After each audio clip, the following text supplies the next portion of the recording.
Bom dia, crianças, tudo bem? Então, vou passar aqui para vocês o roteiro de hoje, né? Dia 14/4, quarta-feira. Então, hoje, em língua portuguesa, nós iniciaremos, né? Terminaremos as atividades do PET 1, semana 4, página 12, 13, 14 e 15. Antes de fazer as atividades do PET, vocês primeiro devem assistir aos vídeos que estão disponibilizados, tá? Tanto no grupo como no Conexão Escola, tá? Lá no Google Sala de Aula, que eles estão explicando sobre a função de alguns sinais de pontuação. Então, vamos lá ao nosso PET. Primeira atividade do PET, que trabalharemos também essa semana, com a pontuação. Então, recapitulando, sinais de pontuação são símbolos gráficos que têm como objetivo colaborar para a coesão e coerência dos textos, estabelecendo um sentido, né, ao que está sendo escrito.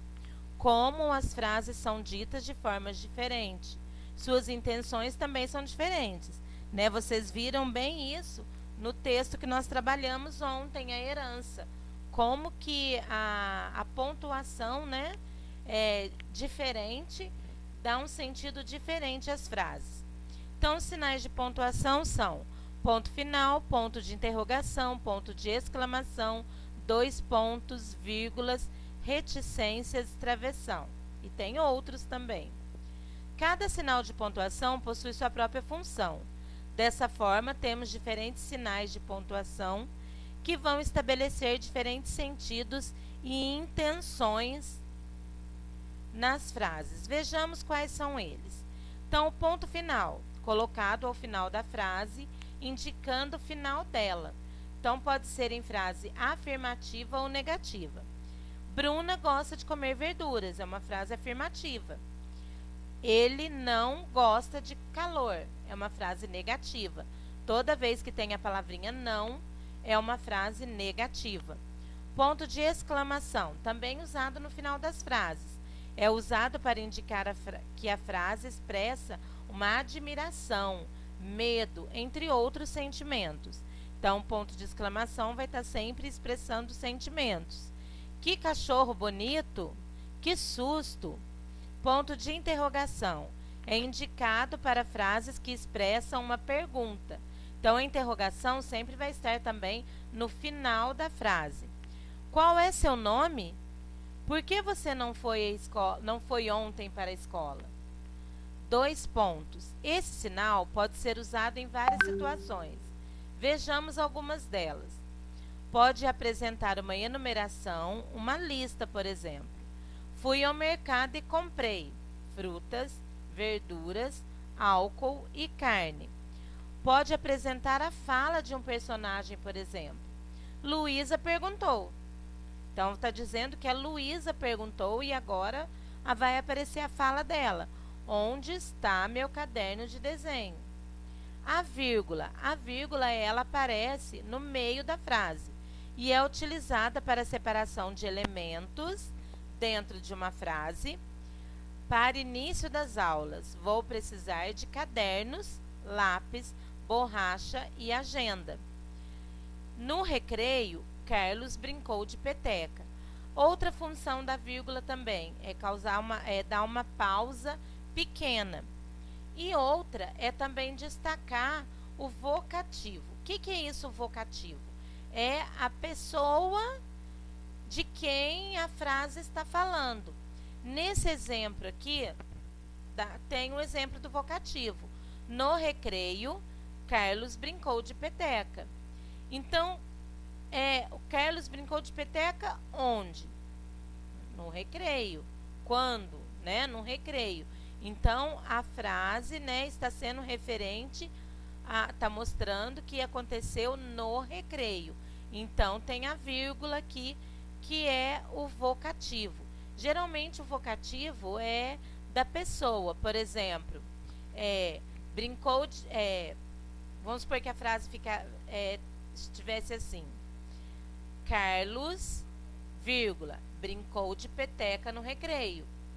Então, Carlos, né, que é o vocativo, é a pessoa de quem está falando a carta, ficou na frente, aí a vírgula, brincou de peteca no recreio. Então, quem brincou? O Carlos é um vocativo. O vocativo, ele pode aparecer no começo da frase, no meio da frase e no final da frase. Quando é no começo, aí tem a pessoa e a vírgula após a pessoa e o restante da frase. Quando é no meio, a pessoa, né, de quem a frase está falando, fica entre vírgulas, no meio da frase. E quando é no final, né, aí tem a frase e vírgula e a pessoa de quem aquela frase está se referindo. Reticências são utilizadas para indicar que um pensamento foi interrompido ou deixar o sentido em aberto. Tudo indica que sim, basta você buscar. Então, quando a gente tira um trecho de um texto ou de um livro, a gente coloca entre reticências, né? Coloco reticências porque tem mais alguma coisa, né, ali na frente que está escrito no livro ou no texto, ou quando ainda tem pensamento, né? O personagem não falou tudo o que ele queria, então está subentendido que tem outras coisinhas ali para falar. E o travessão, que é usado antes da fala de um personagem, demonstrando assim que é um diálogo entre os personagens. Veja o diálogo a seguir. Helena, você está vendo aquela estrela? Qual, tia? Aquela que está bem próxima da lua, brilhando intensamente. Nossa, acabei de ver. É linda. Então, vocês viram aqui os travessões indicando que tem um diálogo, que os personagens estão conversando. Então, assistir aos vídeos, né? E vamos agora à atividade. Leia o texto a seguir. Viagem ao interior. Rosinha morava na cidade e só havia ido ao sítio da avó Maria quando era bem pequena. Nas férias, sua família foi visitar a avó no campo. Que bom que vocês vieram, exclama a avó super feliz. Finalmente vou poder mostrar a vocês minha criação de aves premiadas. A menina que não convivia com aquele tipo de seres ficou maravilhada. Desculpa, gente. Encantada e pensativa. Mas que galinhas mais esquisitas! De repente, passeando pelos arredores do sítio, ela viu um pavão majestoso, abrindo a cauda colorida. Voltou voando para casa e, toda alegre, avisou: Vovó, vovó, uma de suas galinhas está dando flor. Releia o segundo parágrafo com uma cor sublinhe a fala do personagem e com outra cor vocês vão sublinhar a fala do narrador. Então vamos lá. Segundo parágrafo, né? Segundo parágrafo é aqui, né?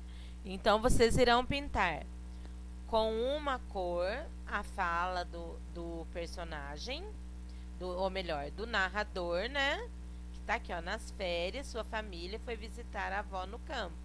E de outra cor, a fala do personagem, né? Que está bem destacada aqui pelo travessão.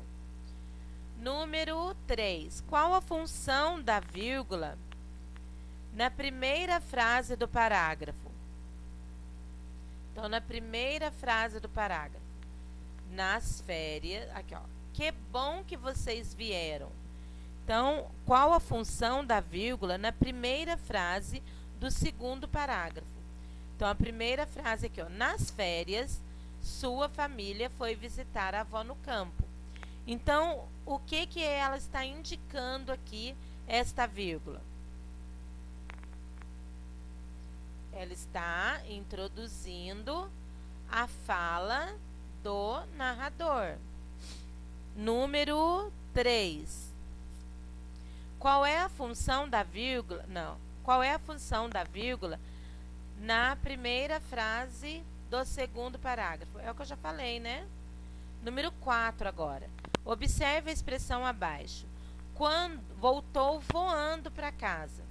Uma de suas galinhas está dando flor. Então, essas duas expressões, elas estão no sentido figurado. Voltou voando. A menina não voa, né? Quer dizer que ela voltou correndo. Uma de suas galinhas está dando flor. Galinha dá flor? Não, né, gente?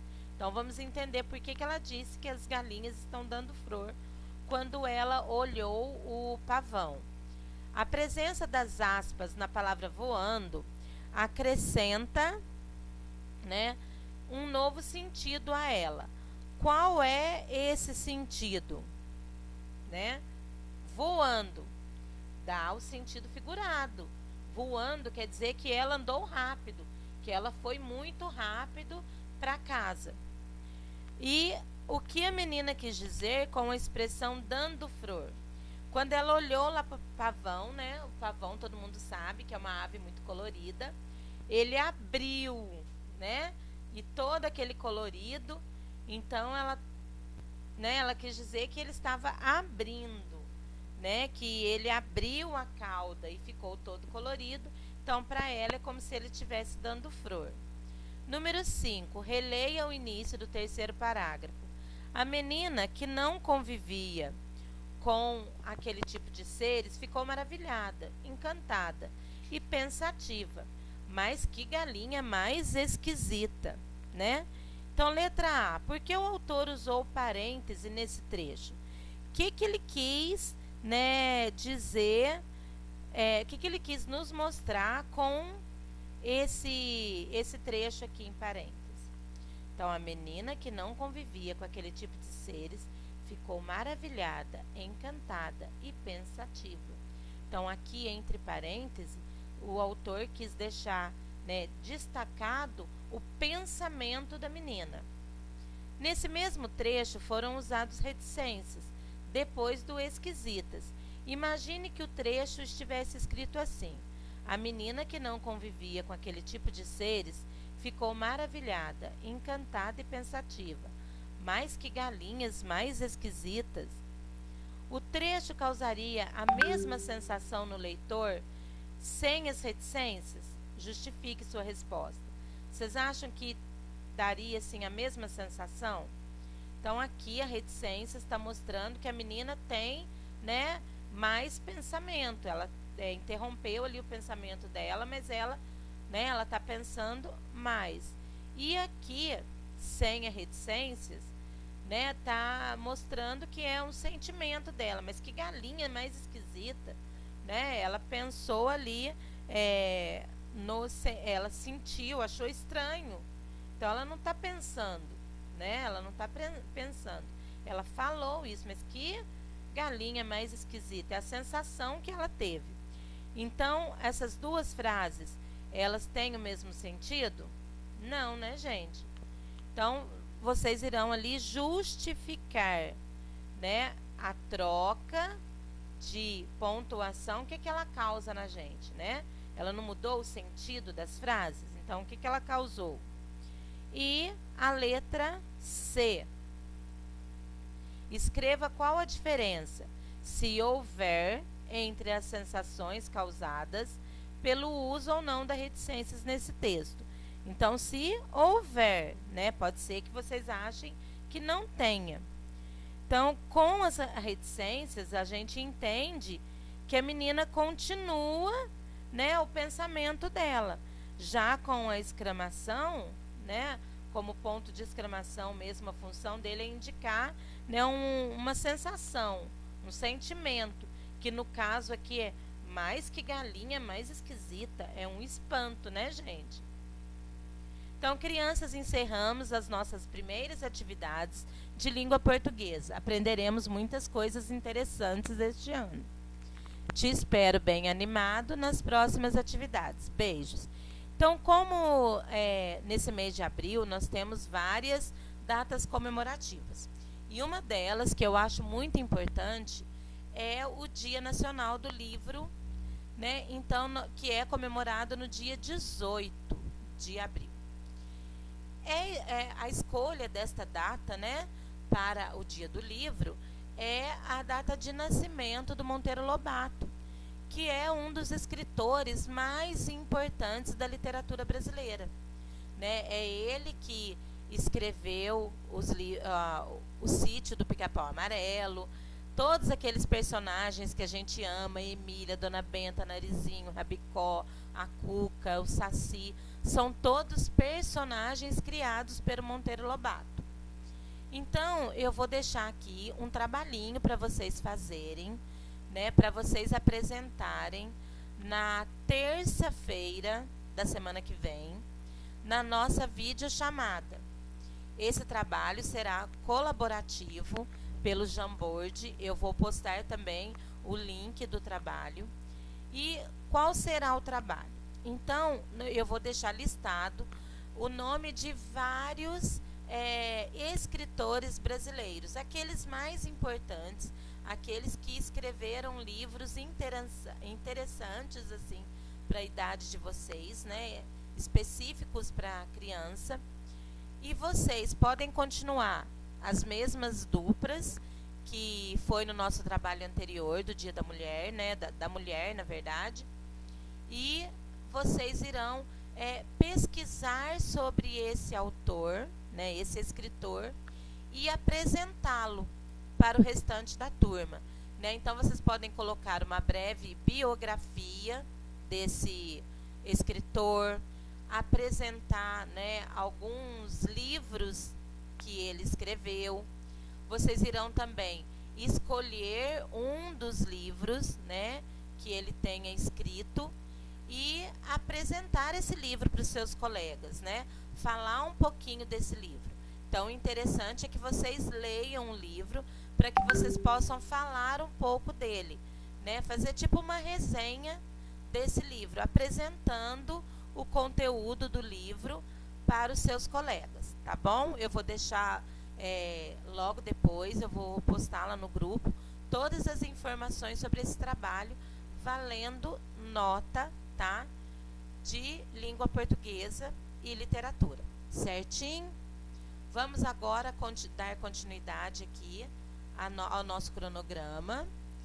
Então, vocês farão também hoje as atividades do PET de geografia, já que eu vejo aqui com vocês, tá? E de matemática é só resolver, né, esses probleminhas. Vamos ver primeiro aqui os probleminhas?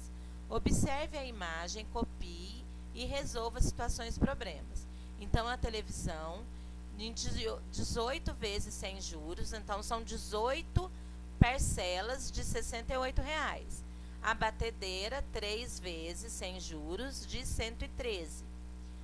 Aqui a sanduicheira, 3 vezes de R$ 59,00. E o liquidificador, 3 vezes sem juros, de R$ 46,00. Então, a Simone comprou uma televisão parcelada em 18 vezes. Quanto ela pagou? Então, vocês têm que fazer aqui R$ 68,00. Lembrando que nós estamos falando de um valor monetário. Então, eu tenho que colocar os centavos. 68 vezes 18. Tá? Quando nós fazemos uma multiplicação com números, com dois números, né, para multiplicar, nós temos que primeiro multiplicar um. Então, eu armo lá a minha operação. Eu vou primeiro multiplicar 8 vezes 0, 8 vezes 0, 8 vezes 8, 8 vezes 6. Depois, eu vou multiplicar 1 vezes 0, 1 vezes 0, 1 vezes 8, 1 vezes 6.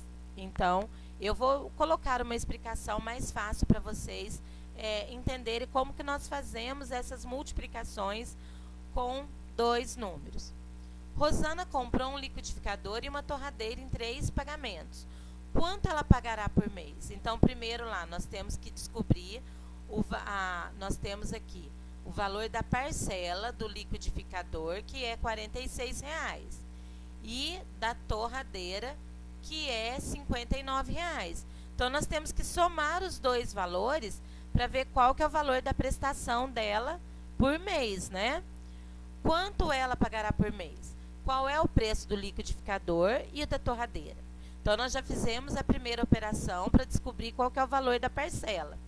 Agora, nós temos que multiplicar 3 parcelas de 59 para ver quanto que é o preço da torradeira e 3 vezes o 46 para ver quanto que é o preço do liquidificador. Paulo comprou uma batedeira e um liquidificador. Qual o valor total da sua compra? Então, ele comprou aqui, ó. Paulo comprou a batedeira e o liquidificador. Então, nós já sabemos o valor, né, total do liquidificador, porque vocês já somaram aqui no número 2.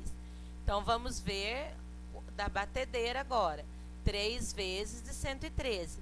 Depois que vocês descobrirem o valor total da batedeira, vocês vão somar os dois. O valor da batedeira mais o valor do liquidificador. Então, vamos agora lá às atividades de geografia. Páginas 58, 59, 60 e 61. Vamos lá abrir nosso PET novamente. Geografia. Aqui, matemática.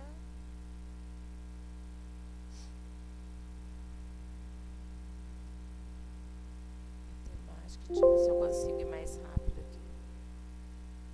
Matemática.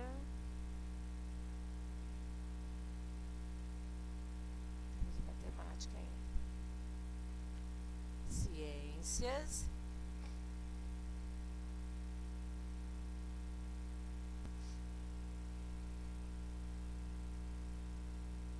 E agora geografia.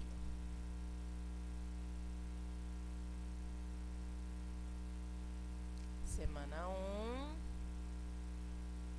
semana 2, semana 3 e semana 4. Cadê?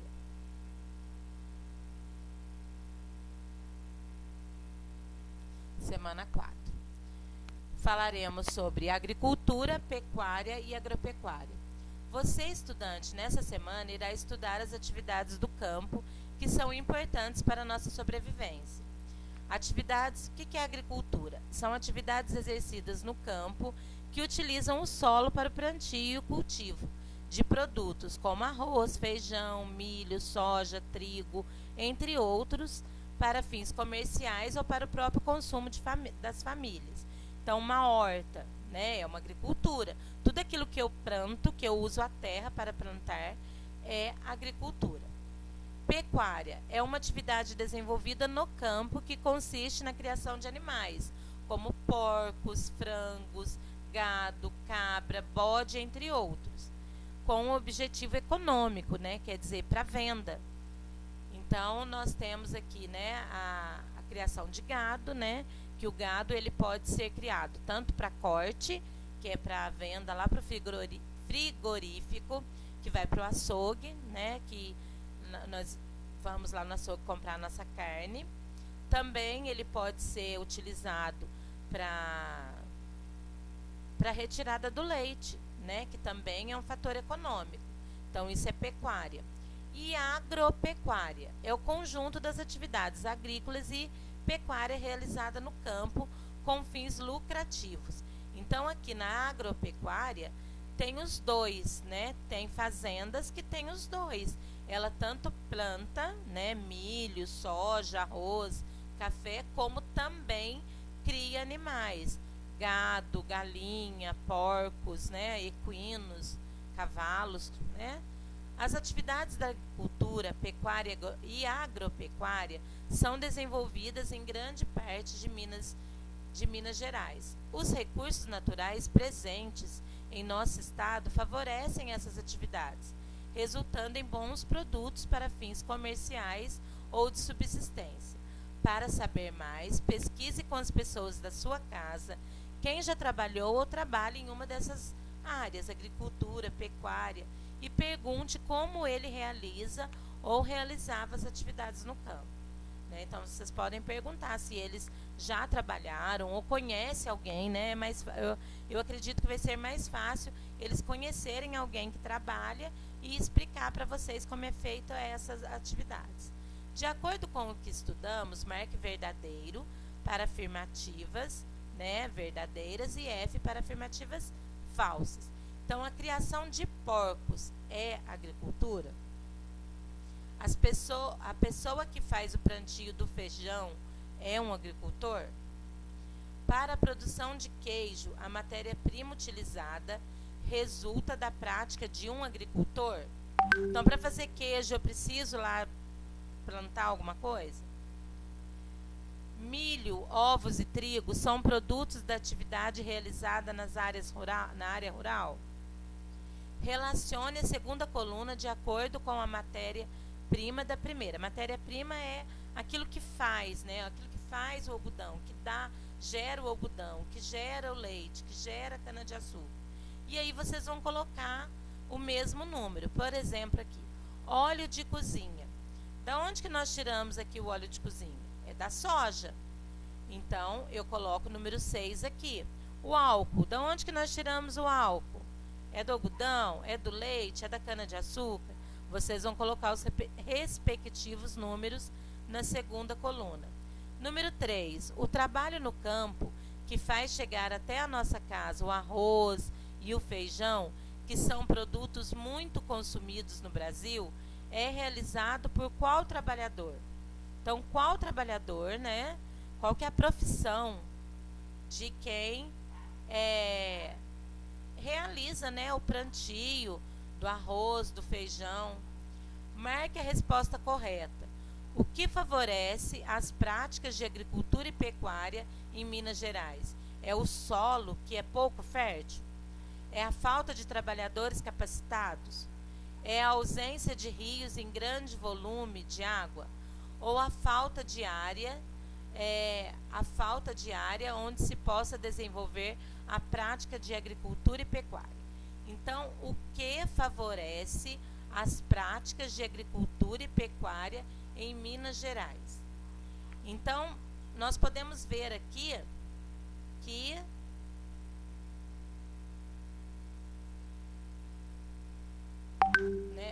a falta está meio que confuso. O solo é pouco fértil para o plantio, não favorece. A falta de trabalhadores capacitados para realizar a função do trabalho em campo, isso não favorece. A ausência de rios com grande volume de água para irrigação, não favorece. A falta de áreas onde se possa desenvolver as práticas da agricultura e pecuária. Então, aqui, quem formulou, né, essa questão do PET, errou na formulação dessa questão. Então, não tem nenhuma opção aqui que favoreça as práticas de agricultura e pecuária em Minas Gerais. Né? Não tem nenhuma. Porque o solo é pouco fértil? Não, o solo de Minas Gerais ele é muito fértil. A falta de trabalhadores capacitados, né? Isso não favorece. Né? E Minas Gerais tem muitos trabalhadores capacitados para trabalhar na área rural. A ausência de rios de grande volume. Em Minas nós temos muitos rios, né, que favorecem a irrigação. Então não é essa. A falta de área onde se possa desenvolver a prática de agricultura e pecuária. Nossa, nosso estado, né, Minas Gerais, é rico em áreas que, além de ter o solo muito fértil, ele tem muitas áreas, né, para agricultura e pecuária. Nós vemos muitas serras, e até nas serras tem, não sei se quando vocês viajam, tem muitas vaquinhas, né, nas serras, então tem muitas áreas.